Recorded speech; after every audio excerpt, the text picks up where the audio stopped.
السلام علیکم ورحمۃ اللہ وبرکاتہ۔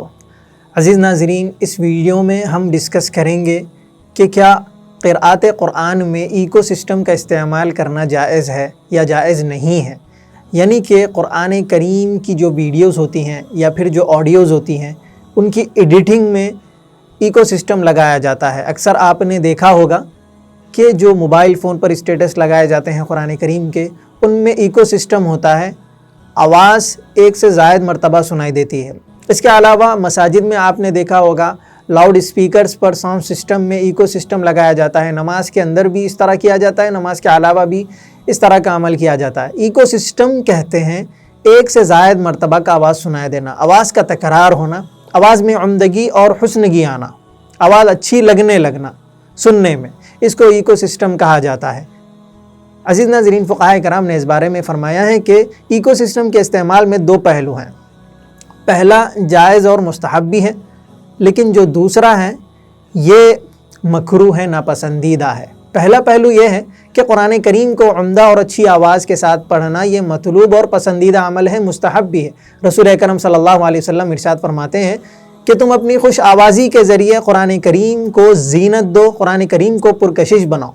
یعنی کہ اگر آپ اپنی آواز کو خوبصورت بنانے کے لیے ایکو سسٹم استعمال کر رہے ہیں، ایسا ایکو سسٹم ہے جس کی وجہ سے آواز دھیمی بھی ہے، آواز سننے میں اچھی بھی لگ رہی ہے، قرآن کے الفاظ بھی ہمیں مکمل سمجھ میں آ رہے ہیں، حروف ایک حرف دوسرے حرف سے نہیں ٹکرا رہا ہے اور حروف اپنی اصلی حالت پر باقی ہے، تو پھر ایسا ایکو سسٹم استعمال کر سکتے ہیں۔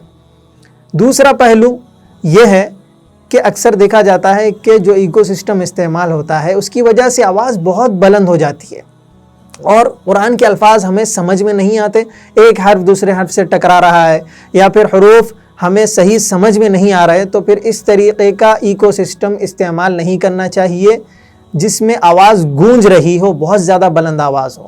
اس سے ہمیں بچنا چاہیے، اجتناب کرنا چاہیے، کیونکہ قرآن کریم کے سننے میں الفاظ کا سننا مقصود ہوتا ہے، الفاظ کو سننا اور اسے سمجھنا مقصود ہوتا ہے، نہ کہ ہمیں صرف آواز کو سننا مقصود ہوتا ہے۔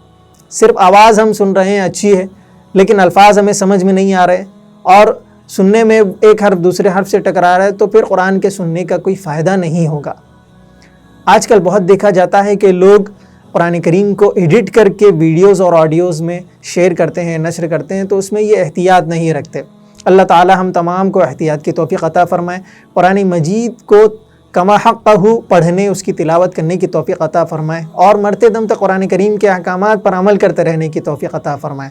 آپ اس ویڈیو کو لائک کیجئے، شیئر کیجئے، ہمارے چینل زاد مسلم کو سبسکرائب کیجئے۔ جزاکم اللہ خیرا۔